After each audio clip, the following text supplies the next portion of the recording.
அர்ஜுனா விவகாரம் விஜயனுடன் தொலைபேசியில் பேசவில்லை என எடப்பாடி பழனிசாமி பேட்டியளித்துள்ளார். அண்ணாமலை எடப்பாடி பழனிசாமி ஆதவ் அர்ஜுனா ஒருமையில் பேசிய வீடியோ வைரலானது. இதற்கு சீமான் உள்ளிட்டோர் கண்டனம் தெரிவித்திருந்தனர். இந்த நிலையில் கூட்டணி விவகாரத்தில் எடப்பாடி பழனிசாமி மற்றும் அண்ணாமலையை தவேகா தேர்தல் பிரச்சார மேலாண்மை பொதுச் செயலாளர் ஆதவ் அர்ஜுனா ஒருமையில் பேசிய காட்சிகள் அடங்கிய வீடியோ சமூக வலைதளங்களில் வைரலான நிலையில், அந்த காணொலியில் வெளியான வார்த்தைகள் தனது இயல்பை மீறியது என்பதை தான் ஒப்புக்கொள்வதாக பதிவொன்றை வெளியிட்டுள்ளார்.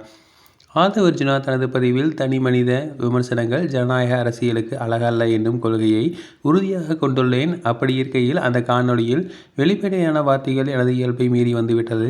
அதற்காக வருத்தம் தெரிவித்துக் கொள்வதாக தெரிவித்துள்ளார்.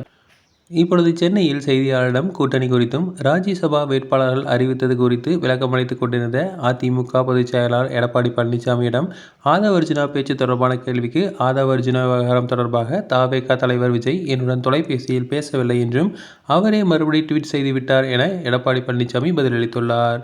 தொடர்ந்து இது போன்ற செய்திகளுக்கு எங்கள் சேனலை சப்ஸ்கிரைப் செய்யவும்.